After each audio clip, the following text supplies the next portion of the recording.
Hey everyone, welcome to Sarah's Crossdressing Stories. This is your home for emotional, unpredictable storylines with big reviews, intense moments, and characters you'll remember. If you're new here, make sure to subscribe and hit the bell. New chapters drop regularly. And if you want exclusive extended versions, early access, and bonus behind-the-scenes extras, check out the Patreon. The link is in the description. Alright, get comfortable. Today's story starts right now. Alright, can I have your attention, everyone? Alex Robeson's voice cut through the chatter in the church parking lot. If you're riding the bus, please board now. We'll be leaving in just a few minutes. The crowd immediately shifted toward the door of the enormous coach bus. At least, it felt enormous to me. I was 10 years old, almost 11. Barely 4 feet 8, just over 70 pounds. At that size, the world looked bigger, louder, and far less welcoming than it probably did to the adults around me. I stayed at the edge of the crowd, watching people line up. Parents laughed. Kids shoved each other playfully. Everyone seemed to know where they belonged, except me. The bus had been chartered to take my Cub Scout pack and their families from Newark, New Jersey, up to a Western-themed park in upstate New York. It was supposed to be exciting.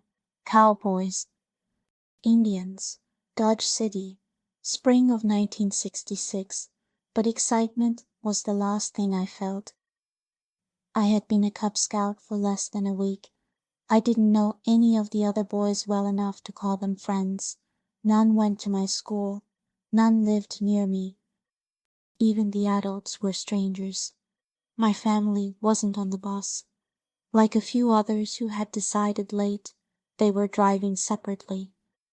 I had begged my father to let me ride with them. My parents, my 3 older sisters, all packed into the station wagon where I knew I belonged. He refused. "This is how you make friends," he'd said. "You'll spend time with the other scouts." The truth was, I wasn't sure I wanted to. I had attended exactly one den meeting. The only boy who'd really spoken to me was the den mother's son, and that felt more like obligation than friendship. So when the line thinned, I finally climbed the steps of the bus, feeling completely alone despite being surrounded by people. The aisle was narrow and the seat backs were unusually high.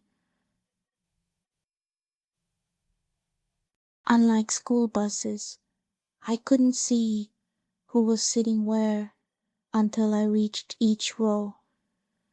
I moved slowly, hoping to spot an empty seat next to someone whose name I remembered. I didn't. Every scout had already paired off. By the time I reached the back, only one spot remained. The next to last row on the right, both seats empty. I slid in sideways and sat by the window, the green vinyl seat cold and stiff beneath me. Across the aisle sat a little girl, maybe 5, playing quietly with a doll.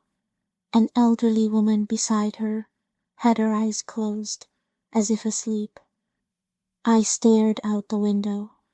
A boy my age should have been thrilled about a day of adventure. Instead, I felt small, forgotten, and out of place. The bus engine rumbled to life. The door sealed shut with a hollow thud. Air brakes released with a sharp whoosh, and the bus lurched forward, pulling away from the lot. 3 hours. That's how long I'd be trapped in this rolling giant. As we rolled out, I saw cars lining up behind us, including ours. I imagined my sisters laughing, talking over one another, filling the station wagon with noise and warmth. I wished desperately that I was there instead. The bus swayed as it merged into traffic. I leaned back and let my thoughts drift, not forward to where we were going, but backward to how I'd ended up here at all. I had never wanted to join the Cub Scouts. My father had volunteered me. It felt less like joining and more like being drafted. Just 8 days earlier, on a quiet Saturday morning, a chain of small decisions had nudged my life onto a path I wouldn't have chosen for myself. Father had already left for work when I woke up. As a self-employed contractor, he worked constantly, 6 days a week, sometimes 7. He built modest, well-made homes at reasonable prices and never lacked for customers. I admired him. He was smart, focused, always planning. He poured money back into the business, new equipment, new land, always thinking ahead. I'd hear him talk to Mother about how well things were going. She'd mention the household budget. He'd reassure her, sacrifices now, comfort later. They always ended the conversation the same way. 4 kids, they'd say, college won't pay for itself. We owned our home, a small, aging wooden house on the edge of the city. It was safe. It was ours. Still, my sisters and I couldn't help noticing that the houses Father built for other families were bigger, newer, brighter. There was never any doubt that our parents loved us, but love didn't buy color televisions or new cars. We made do with what worked for as long as it worked. That Saturday morning, Mother cooked breakfast and then went grocery shopping with a friend. Grocery trips always took hours. Shopping, lunch, coffee, conversation. Now that we were older, we didn't have to go long. My oldest sister was 14, which means she was old enough to be in charge. That responsibility belonged to Judy. Judy took it seriously.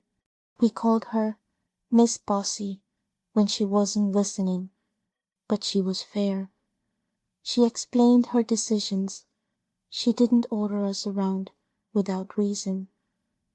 Mother had made it clear when she was gone, Judy was second in command. Mary was next, 13, just over a year younger than Judy. All my sisters were beautiful, but Mary, at least to me, was something else. Same auburn hair, same brown eyes, but when she smiled, it felt like the room brightened. She laughed more easily than Judy. She still felt like a kid, unburdened by authority. As the bus hummed steadily toward the highway, those memories wrapped around me. Family, familiarity, safety. And for the first time that day, I understood something I hadn't yet put into words. This trip wasn't just about where the bus was taking me. It was about how far I was being pushed away from the world I understood and toward one I wasn't ready for yet. Susan had turned 12 just 2 months earlier. Before I came along, she'd been the youngest in the family, but losing that title never seemed to bother her. Maybe it was because we were so close in age.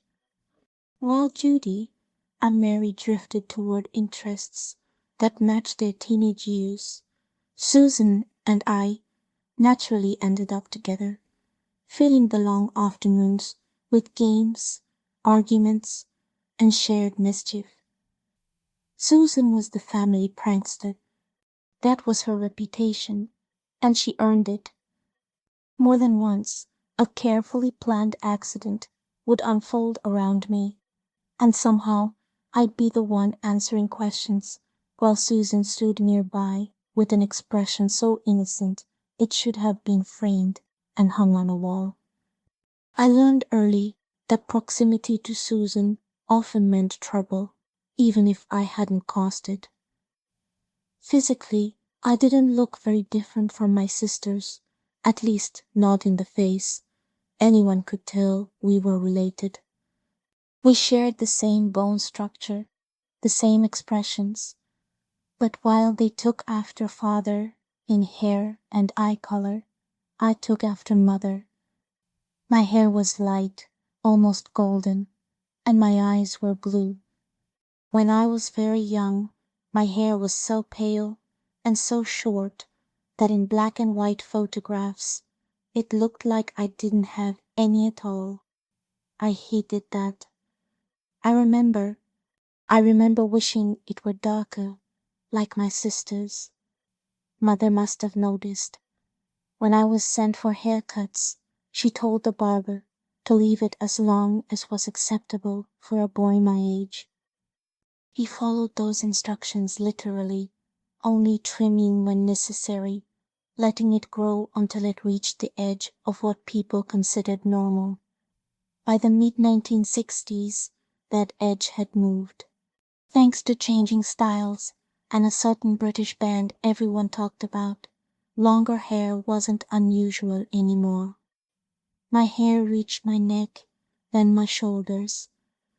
At school, instead of teasing, some boys told me they wished their parents would let them do the same. For the first time, I looked like a normal kid in family photos. I was thin, though, slight. Mother said I inherited her fine bone structure. I had no power in my life and did not live. At school, that meant one thing. When teams were picked for games, I was usually last. Sometimes I wasn't picked at all. On those days, I sat on the sidelines and watched. I tried more than once to join activities I enjoyed at home. Jump rope, for example, but the rules of the schoolyard were strict. If I crossed into the girls' side, the nuns would immediately send me back. In our uniforms, I stood out anyway. The girls wore dark blue jumpers over white blouses, tied with oversized ribbon bows. I wore dark trousers, a starched white shirt, and a narrow school tie. There was no blending in.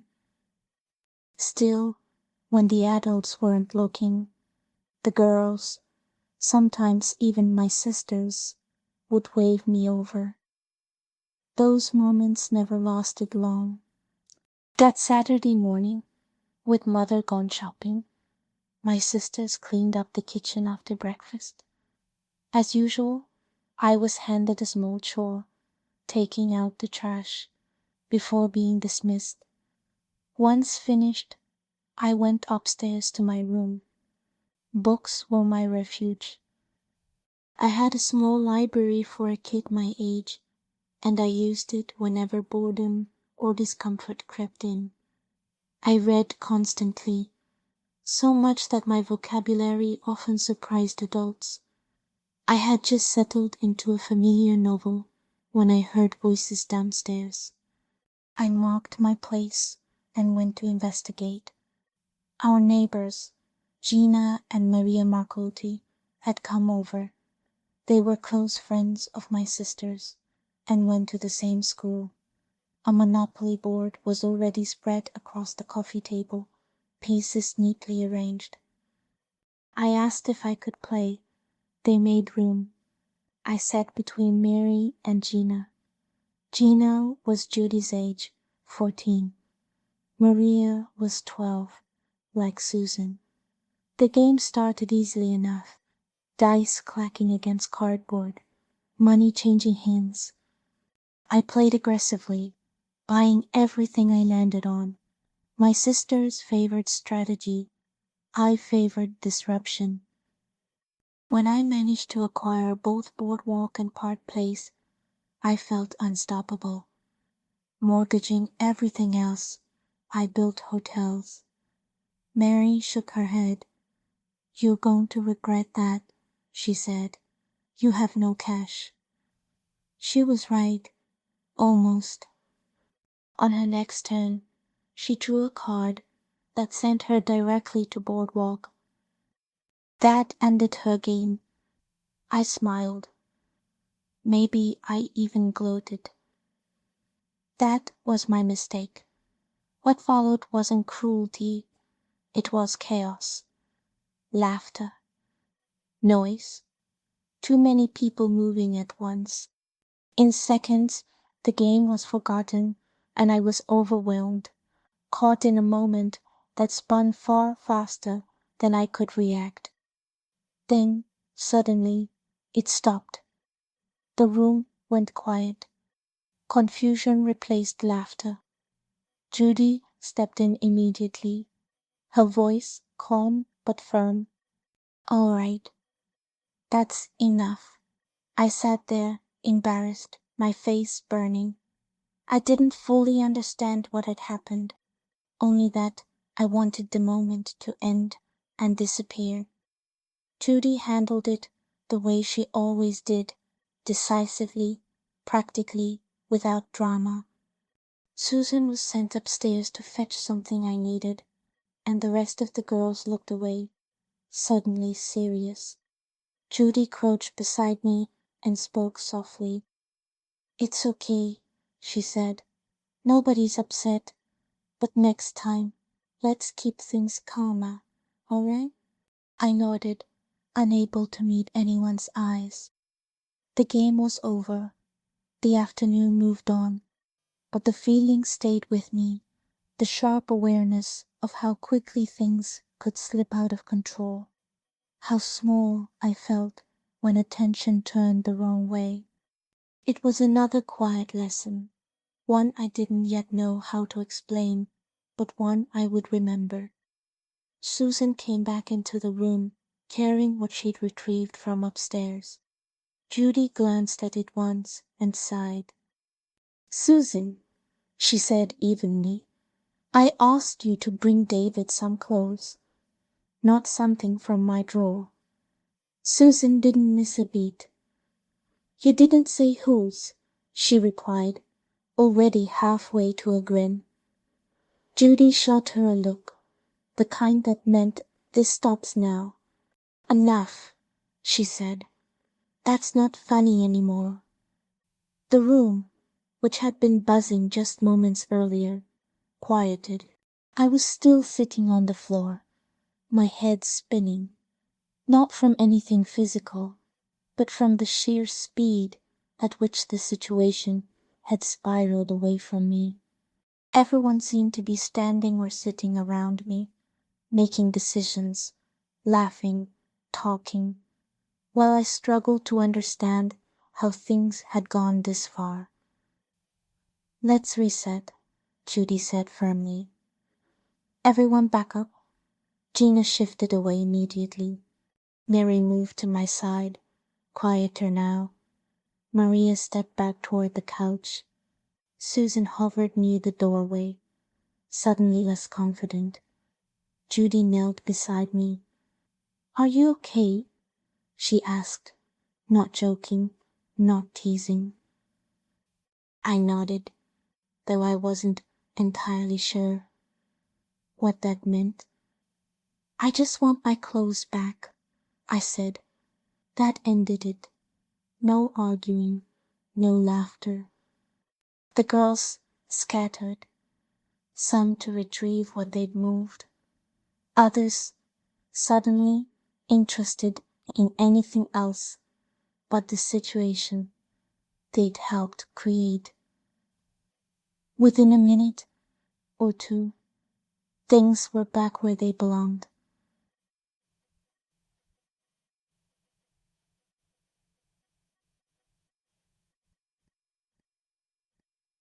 The room felt different afterward, heavier. No one quite knew what to say. The Monopoly board was still on the table, but the game was over. Pieces sat abandoned, money stacked where it had been dropped. The energy that had filled the room earlier had drained away, replaced by an awkward quiet. Judy took control the way she always did when things crossed the line. "All right," she said. "Everyone take a breath. This was supposed to be a game. It went too far. End of story." No one argued. Susan avoided my eyes. Mary looked embarrassed, not just for me, but for herself. Gina sat on the couch, suddenly very interested in her shoes. I sat there, trying to process what I felt. I wasn't angry. I wasn't laughing. I wasn't even sure I was embarrassed in the usual way. What stayed with me was something quieter, something harder to name. A strange sense of being seen incorrectly, of being turned into the center of attention in a way I hadn't chosen and didn't fully understand. The afternoon moved on after that. Conversation resumed, carefully. Someone turned on the radio. Someone else suggested snacks. Life resumed its normal rhythm, as if the moment hadn't happened at all. But for me, it didn't disappear. It settled somewhere deeper. I didn't yet have the language for it. I only knew that something had shifted, something about how easily roles could blur, how quickly people could decide who you were for you, and how powerless you felt when that happened. Years later, that memory would still surface, not because of what happened on the surface, but because of what it stirred underneath. "Motion carries," Judy said, trying to sound official. 5-1. She placed her hand gently on the top of my head, not playfully, not theateristically. "All right," she added, half smiling. "For today, you're part of the group. End of discussion." I didn't respond. I wasn't sure how. The room shifted again, this time into something lighter, less chaotic. Someone suggested music. Another suggested dancing, the kind kids did when records were playing and nobody really knew the steps. Mary rushed to the record player and dropped a few singles onto the turntable. Music filled the living room. Maria took my hand. "Come on," she said. "It's just for fun." "I don't know how," I told her. "That's fine," she replied. "We'll figure it out." What followed wasn't formal dancing. It was awkward movement, laughter, missed steps. Sometimes I danced with one person, sometimes another. They took turns, showing me simple moves, spinning away to laugh with each other before coming back. I was clumsy. They were patient. At some point, I stopped thinking about how I looked or where my hands were supposed to go. I was focused on the music, the rhythm, the feeling of being included instead of watched. For a while, it was actually fun. Then the music stopped, not because the record ended, but because someone had turned it off. Every head turned toward the kitchen doorway. Mother stood there, grocery bags in her arms, her expression unreadable. The room went silent. She set the bags down slowly, then looked at me.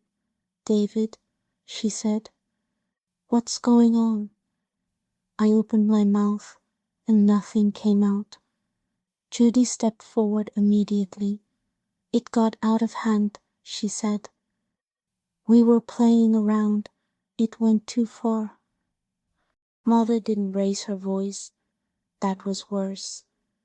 She looked around the room, taking everything in. Then she nodded once. "Gina, Maria, I think it's time for you to head home." They didn't argue. They apologized quietly and left. When the door closed, Mother turned back to us. "Everyone else, clean this room up. Now, no discussion." As the girls scattered to obey, Mother gestured for me to follow her into the kitchen. I did. Once we were alone, she crouched to my level. "Are you okay?" I nodded again, but this time it felt less automatic. She studied my face, then sighed. "All right," she said. "Here's what's going to happen. You're not in trouble, but we're going to reset things properly." I asked if I could go change. "In a minute," she replied. "First, help me with dinner." That surprised me. She tied an apron around my waist, something she had never done before, and handed me a vegetable peeler. "Start with the potatoes," she said. "Slow and careful." She showed me how. I focused completely on the task. The scrape of the peeler, the sound of vegetables hitting the bowl. My hands steadied, my breathing slowed. When I finished, she nodded approvingly and handed me carrots. Then celery. Each step came with instruction, patience, and quiet encouragement. For the first time that afternoon, I felt grounded.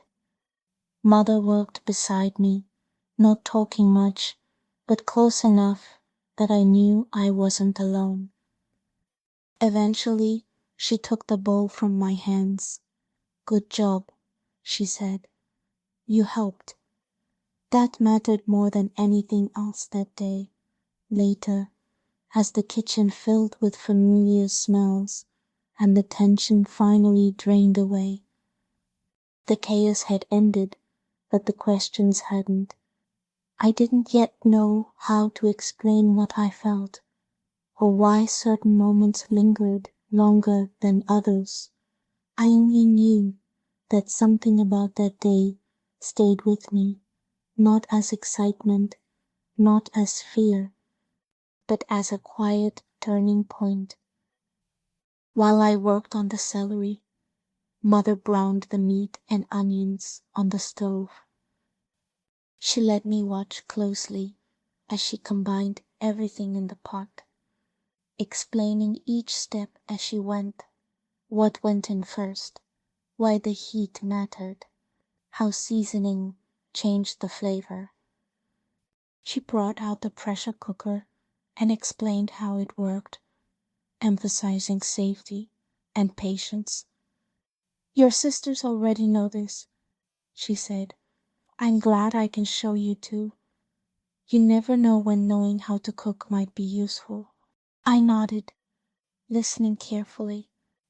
The cooker rattled softly as it reached pressure, and Mother adjusted the heat with practiced ease. When everything was set, She handed me a new task. "Let's get the table ready," she said. I spread the tablecloth while she opened cupboards.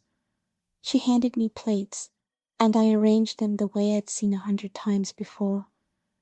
Forks on the left, knives on the right, napkins folded neatly. It felt normal, comfortingly normal. I carried glasses from the counter to the table, one by one. I placed the butter dish in the center, then the bread, then the salt and pepper shakers. When I reached for the milk, she stopped me. "Leave that until we're closer to eating," she said.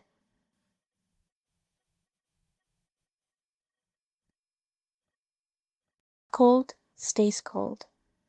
The pressure cooker finished its cycle, and Mother turned off the stove. As she moved it carefully into the sink, she reminded me why waiting mattered, why rushing could be dangerous. Then she said, "Come upstairs with me for a moment." I felt relief. I assumed this meant I could finally change and put the day behind me. In the bathroom, she helped undo what had been done earlier, quietly, without commentary. She draped a towel around my shoulders and had me lean over the sink. "We'll get you cleaned up," she said. She rinsed my hair carefully, working methodically, as if returning things to their proper order. The scent of shampoo filled the room. When she finished, she dried my hair gently with the towel. "There," she said, "much better." She stepped out briefly and returned holding clean clothes. "Go ahead and get dressed," she said, setting them down. "Dinner will be ready soon." I didn't argue. I just wanted the day to end.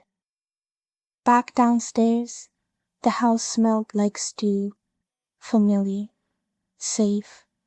My sisters moved around the kitchen, setting out bowls, talking among themselves as if nothing unusual had happened. Dinner arrived the way it always did, with everyone gathering around the table, Father coming in from work, conversation returning to ordinary things. But something in me had shifted, not dramatically, not loudly, just enough that I noticed it. That day didn't end with answers or explanations.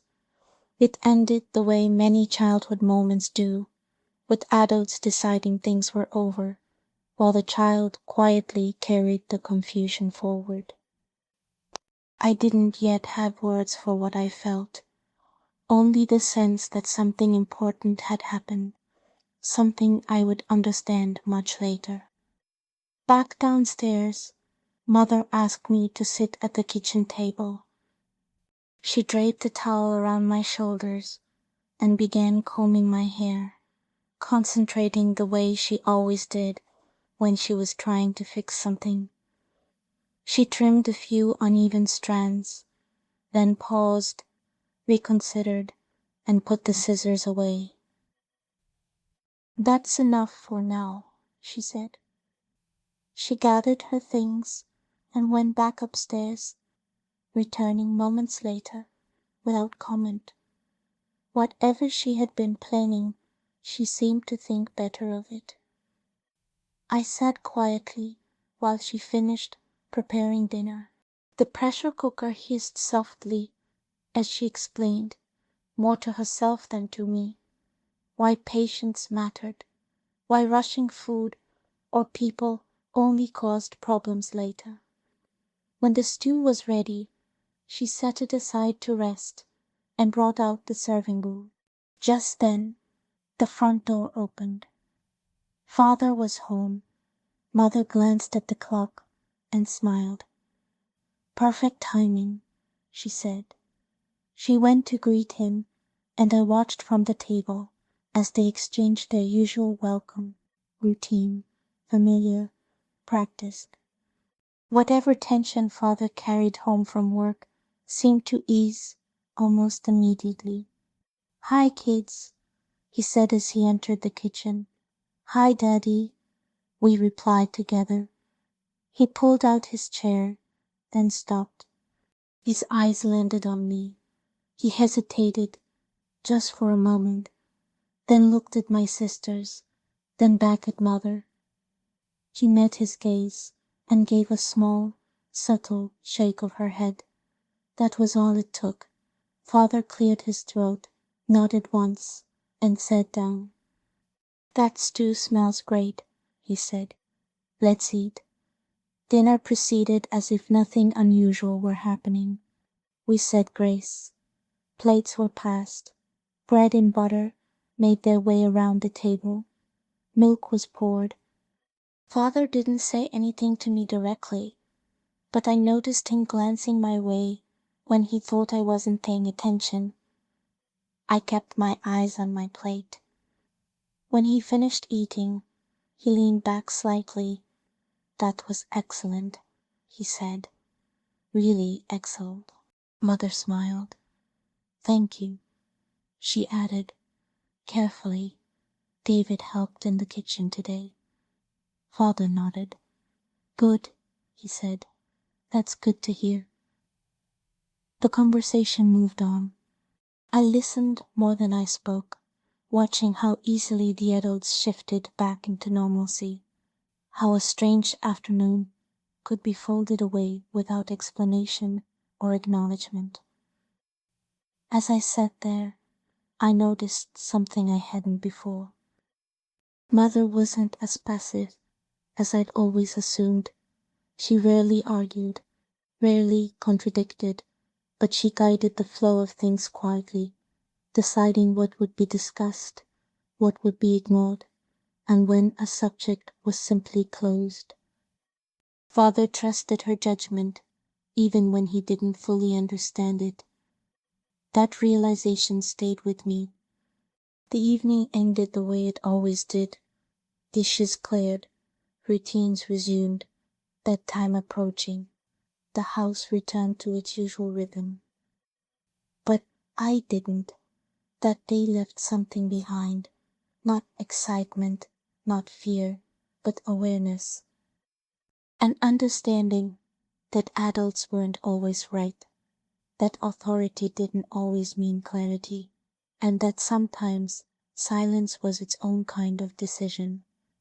It would take me years to fully understand what I'd witnessed, but that was the day I first noticed how power, roles, and identity could be shaped, not by force, but by quiet agreement.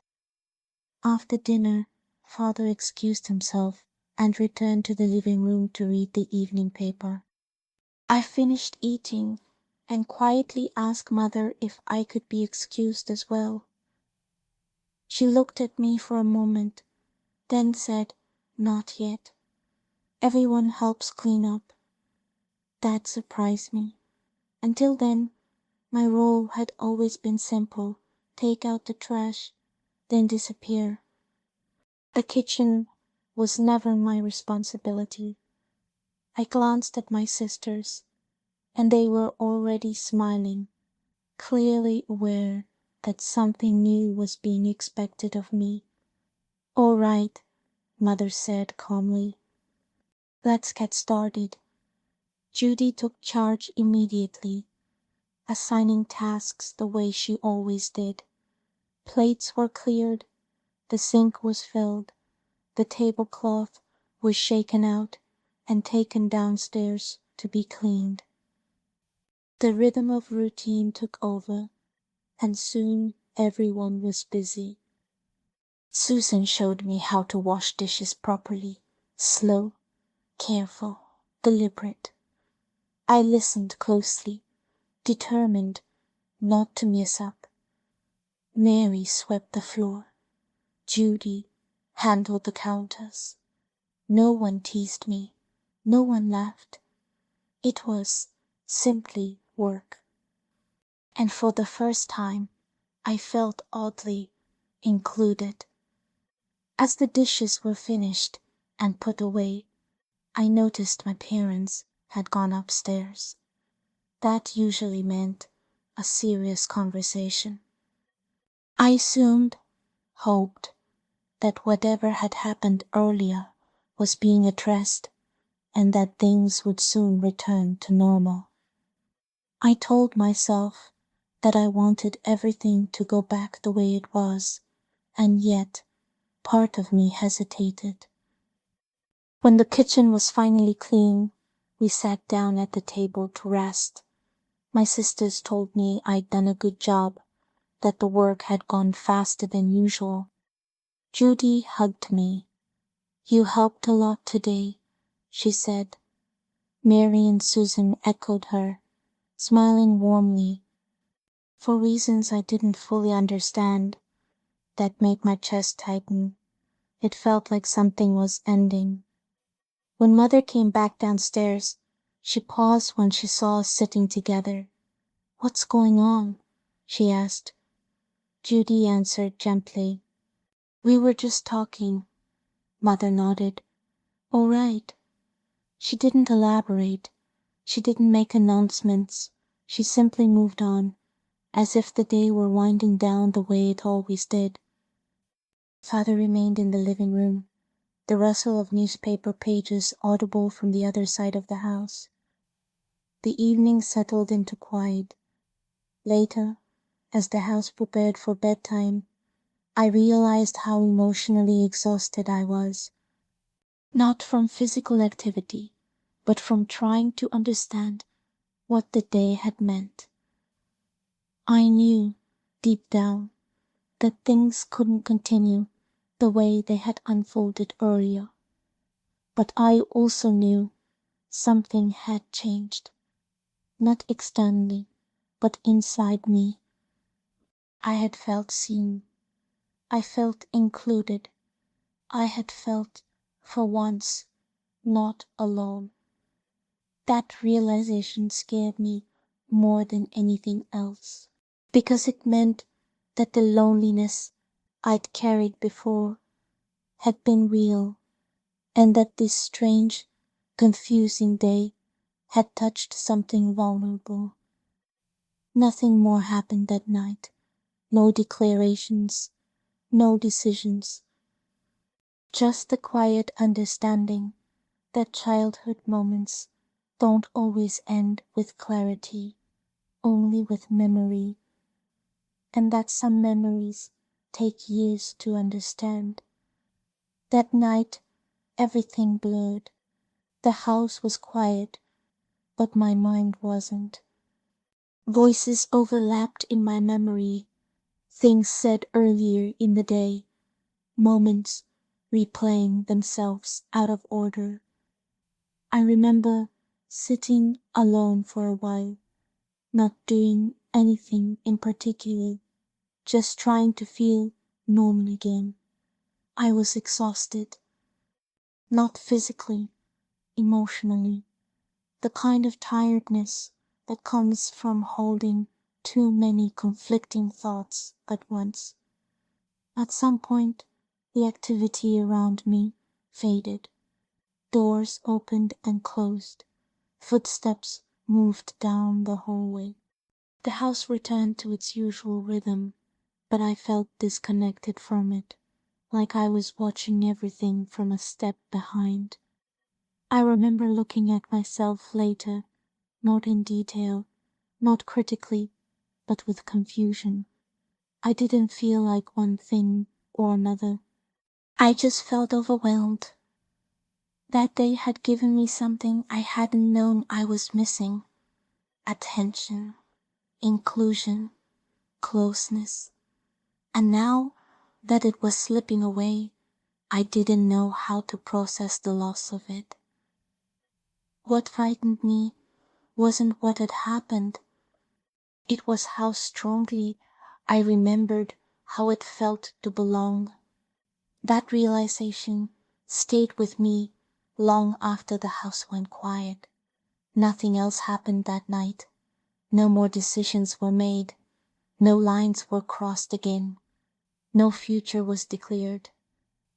The adults, as adults often do, decided the day was over. But for me, it wasn't. It became one of those memories that don't stay fixed in time, one that shifts meaning as you grow older.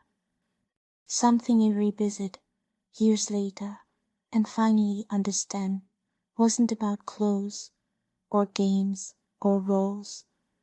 It was about loneliness, about visibility, about how easily a child can mistake attention for identity. That was the last moment of that day I remember clearly. Everything after fades into ordinary childhood again. School, routine, silence, and questions I didn't yet know how to ask. Later that night, my mother spoke to me quietly, not with speeches or lessons, just a calm tone, the kind adults use when they believe something is settled. She reassured me that the day was over, that things would return to normal, and that there was nothing for me to worry about. I wanted to believe her. I nodded, even though my thoughts were tangled. I remember asking carefully whether she still remembered who I was. She laughed softly, as if the question surprised her, and said, "Of course she did." That response should have comforted me. Instead, it confused me more. What I understand now, years later, is that adults often smooth over moments they don't know how to explain. They choose reassurance over clarity, closure over conversation. That night ended quietly. No more activities, no more decisions. The house settled into sleep, and childhood routines resumed as if the day had been an unusual interruption rather than something meaningful. In the days that followed, nothing outwardly changed. School, homework, chores, silence. No one spoke about the weekend again, but inside me, the questions remained. As I grew older, I revisited that memory many times, not to relive it, but to reinterpret it. What once felt like attention, inclusion, and belonging eventually revealed itself as something else entirely, a child's vulnerability meeting adult authority without the language to protect itself. I learned that moments like that don't define who you are. They define how important it is to have boundaries, to have adults who pause instead of proceed, to have clarity instead of confusion. That weekend didn't decide my future, but it did teach me something lasting, that identity is not something others get to assign, and that attention should never be mistaken for understanding. With time, distance, and perspective, that memory became what it should have been all along, a lesson, not a destiny. Father had dozed off in his recliner, half awake now, quietly watching the room from where he sat. The house felt still, suspended in that lazy moment between afternoon and evening. Susan leaned close to me and whispered, very seriously, "Watch everything I do. Don't miss a thing." I did. She crossed the room and climbed easily onto Father's lap, wrapping her arms around him as if it were the most natural thing in the world. "Hi, Daddy," she said brightly, giving him a quick kiss on the cheek. Father, distracted by Mother moving around with her camera, barely shifted his gaze. "Hi, sweetheart. he murmured, returning a gentle kiss to Susan's forehead as his arms came around her automatically. He pulled her in, resting her against his chest the way he always had when we were younger. Susan relaxed there, her head tucked against his shoulder, forehead brushing his cheek. After a moment, she asked if he would pose for one of Mother's pictures. He chuckled sleepily. Not dressed for that. Okay, Daddy, she replied, slipping down from his lap without protest. As she passed me, she leaned close again. Did you watch? She whispered. I nodded. Your turn. I hesitated. Then I saw that familiar spark in her eyes, the one that meant she was daring me, pushing me forward the way only a sister could. Somehow that was enough. I stood and walked toward Father's chair. He was still focused on Mother, unaware of me approaching. I climbed onto his lap, the same way Susan had, heart pounding, and hugged him tightly. Hi, Daddy, I said. Without thinking, he answered just as he had before. Hi, sweetheart. His arms wrapped around me, strong and solid, pulling me in close. He kissed my forehead absent-mindedly, the same gentle gesture, as if nothing about this moment felt unusual to him at all. I rested my head against his shoulder, just as Susan had. As I lay there, something struck me hard. How long it had been since Father had held me like this. So long that I couldn't remember when it stopped. In his world, grown men didn't do things like this. Hugs faded, affection changed shape. But right then, none of that mattered. I felt the strength in his arms, earned from years of hard work, and for a brief moment, I let myself enjoy the feeling of being held, simply, quietly, without explanation. Then Mother's voice cut through the room. Darla Ann, come over here and stop bothering your father. Father started to reply without looking. She's not bothering meters. He froze. Darla Ann. I leaned in and gave Father one last quick kiss on the cheek before slipping off his lap. When I pulled back, there was a faint mark left behind. Mother noticed immediately. Oh, Darla Ann, she said gently. You've smudged your lips. Susan, would you grab the lipstick from my room and help your sister fix her face? Of course, Mom, Susan replied, already heading upstairs. I glanced back at Father. His eyes were closed now. If I hadn't known him so well, I might have thought he'd fallen asleep again. But his jaw was set tight, his expression rigid. The realization hit me all at once, and the humor drained away. I hadn't meant to upset him. It was supposed to be harmless. Mother read the situation instantly, the way she always did. Without drawing attention to it, she shifted gears. She was photographing Mary at the moment, and with Susan gone, she turned calmly to Judy. Judy, would you take your sister into the hallway and help her practice her walk and posture? Of course, Mommy, Judy said without hesitation. She took my hand and guided me out of the room, away from the tension. In the quiet of the hallway, she had me walk back and forth a few times, watching carefully. Susan soon returned with the lipstick, and Judy stopped me in front of the hall mirror. Pay attention, Darla Ann, she said seriously. You need to learn how to do this yourself. Your sisters won't always be here to fix things for you.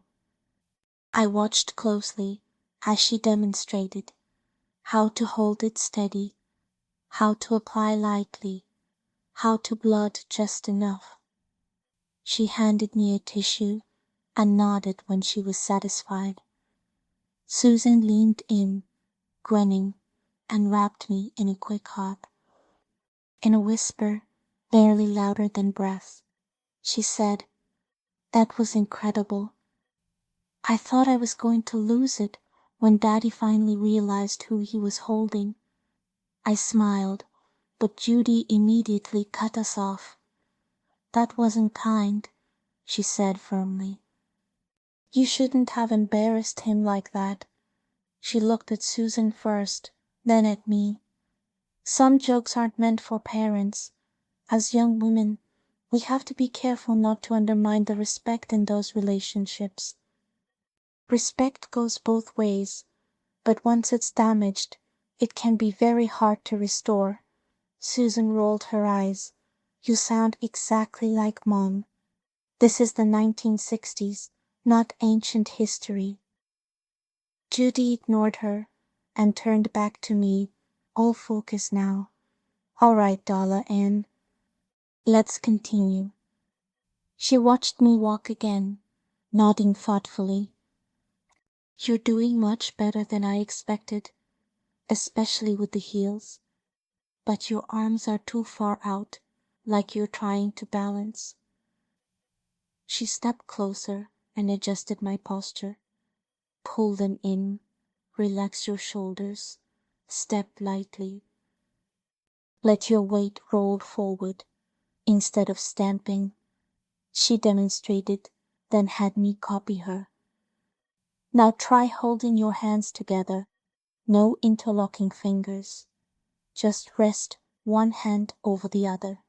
Keep them near your waist, elbows close to your sides." I followed her instructions. "Good," she said. "Now imagine you're holding something delicate. You don't want to drop it, but you definitely don't want to crush it either." I walked the length of the hallway again and again. For the next several minutes, Judy corrected small details, praised improvements, and guided me patiently, never harsh, never dismissive. By the end, my steps felt steadier, smoother, more natural. After several long minutes, Judy finally nodded and said, "All right, time for a break." Relief washed over me instantly. My feet were aching, and all I wanted was to sit down. I crossed the hallway quickly and dropped into the nearest chair without thinking. Judy gasped, "Dola Ann, stand up. Now." I was back on my feet in an instant. "What did I do?" I asked quietly. "I just sat down." Judy took a slow breath, clearly choosing patience over frustration. "You may sit," she said, "but a young lady never collapses into a chair like that." She stepped over and positioned herself in front of the seat. "Watch carefully." Turning her back to the chair, she lowered herself gracefully, smoothing her dress behind her as she went. Every movement was deliberate, unhurried. "As you sit," she explained, "your hands guide the fabric, so it stays neat and in place. It prevents wrinkles and keeps your posture composed. You always want to be aware of how you look from every angle." She stood back up and nodded to me. "Your turn." I tried to copy her movements. "Better," she said. "Now slower." I tried again. "Good, but don't bend so far forward. Your back should stay straight. Someone standing in front of you should never see you fold in yourself. I adjusted and tried once more. Again, I said, again. I stood, again. I stood, turned, and lowered myself carefully. Again. Each time, she corrected small details, posture, pacing, awareness, until sitting down felt less like collapsing from exhaustion and more like a controlled motion I actually understood. By the end, my legs still hurt, but now I knew exactly how to sit and how not to. Now try it again, Judy said, handing me a teacup she had taken from a decorative shelf in the hallway. Hold it properly by the handle between your thumb and forefinger. I adjusted my grip. Good. Now smooth your skirt using only your free hand.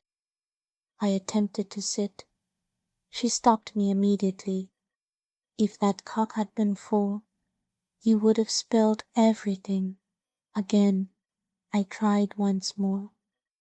Again, and again. For the next several minutes, she had me repeat the motion.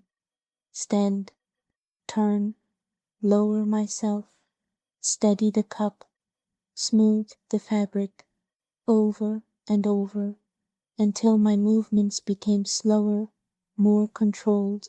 When she was satisfied, she had me walk the length of the hallway, return to the chair, and sit while still holding the cup. We repeated the full sequence several times before she finally nodded. That's progress.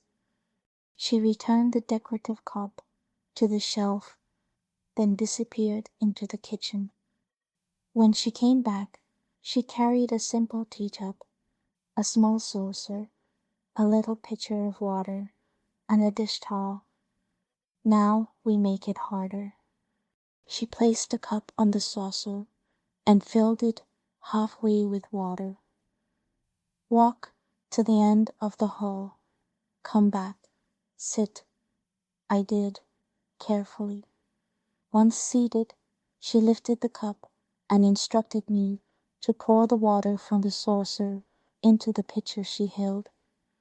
Susan dried the bottom of the cup and saucer, and Judy refilled it again. This time I had to stand up, walk, return, and sit without spilling a single drop. We repeated the exercise until my hands stopped shaking and my steps became confident. Then she filled the cup almost to the brim. 3 perfect trips, she said. No spills. I focused harder than I ever had on anything before. When I finished the 3rd round successfully, she finally took the cup and supplies back into the kitchen. Susan followed her, and the door closed behind them. I could hear excited voices on the other side, but I barely noticed. My feet were burning. I just sat there, exhausted. A few minutes later, the kitchen door opened and Judy returned. One look at me and her tone shifted. Darla Ann, sit up straight. I immediately corrected my posture. A lady keeps her back straight and her head high, even when she thinks no one is watching. Habits form in private before they show in public. She paused. Now stand. I rose slowly, carefully, applying everything she had taught me. Control, balance, awareness. She stared for a moment, then suddenly pulled me into a tight embrace. That was perfect, she said, her voice thick with emotion. I've been demanding, and you never once complained. You learned more in an hour than most people do in months. She held me at arm's length and smiled. I'm so proud of you.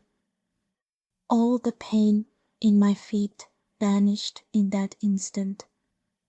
She took my hand and led me into the kitchen. Mother, Mary, and Susan were already seated at the table. Judy guided me to the chair beside Mother and motioned for me to sit. I